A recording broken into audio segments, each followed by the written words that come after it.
You see this girl, she's naked, and then you're like, right, we got shit to do. You know, we Was got there- a shelter to build, food to find, that kind of thing. Totally inappropriate question. And I'm prefacing with No, it's good.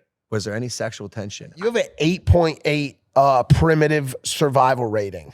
Oh, there you go. Yeah, I suppose so. No, it's crazy because like we have people on all the time and they always have like different like metrics for success. Like, They're in oh, like you the have sixes. X amount of followers, or like, oh, they scored this many touchdowns in the Super Bowl. You just come on with that 8.8.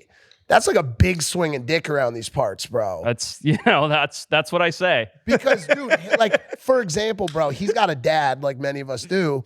And his dad, his name's Greg Paul, and he would consider himself to be somewhat of survivalist, right? Okay, I like that.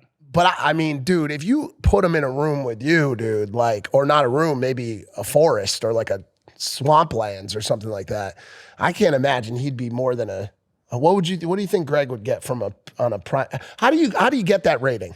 I mean, first of all, I think we got to just throw Greg out there and see what happens. But yeah, I mean, the first TV thing I ever did, this is going back nearly 10 years ago now, was Naked and Afraid, which is where I got that score, which is this silly survival show where you run around naked and see if you can survive in the jungle for 21 days. I just did that in Ibiza for the past 2 weeks. Yeah, but we came back with different diseases. Yeah, yeah. and everyone was afraid of him. Yeah, that's right. Yeah, they were surviving points. you. You Yeah. guys got me feeling ostracized again. Good job.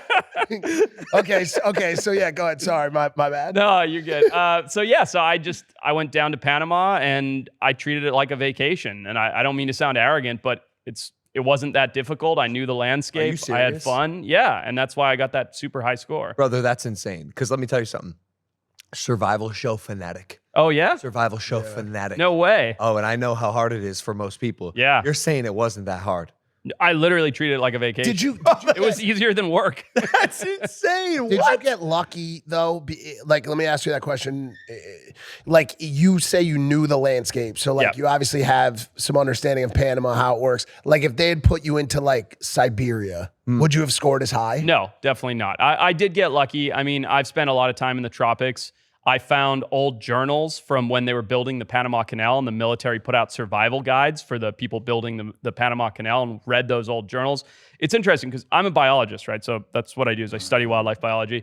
And I picked up these journals and I just studied what are the common fruits, vegetables, animals, things like that. And I'd been to Panama before and I knew the jungle a little bit. And then in addition to that, I got put on the coast and I'm pretty good in the water. I do a lot of diving and spearfishing and stuff. So those two things just made it like a kind of a tropical vacation. And I mean, I'm not saying it wasn't hard. It was still hard, but it wasn't, the breakdown, crying, I'm miserable, I want to go home. I had none of that. Like everyone else on the show. Exactly. And every other survival show. And what every producer there told me to do. They're like, you got to cry, you got to be upset, you got to fight for your life. I'm like, why? I'm chilling. I was like, I got 30 pounds of potatoes back at the hut. I'm chilling. I'm good. Well, okay, but what about, I have to ask, the being naked part. Yeah.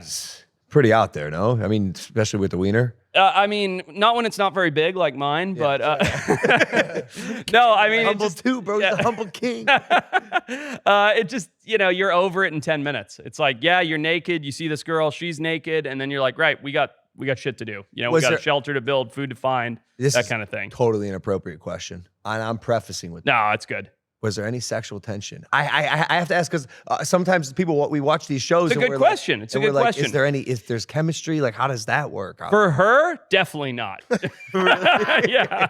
So we could leave it at that. But no, I mean, look, she was a pretty girl. She just didn't have the nicest personality, or we weren't very compatible. So that nipped it in the bud pretty quick. Okay. Yeah. Oh, I could overlook that easy, dude. Yeah, for one night, for sure. But when you're stuck with them with nobody else to talk to for 21 days, it gets pretty old. Hey guys, if you like that clip, hit the subscribe button. And if you want to see more zany clips, click the video right here.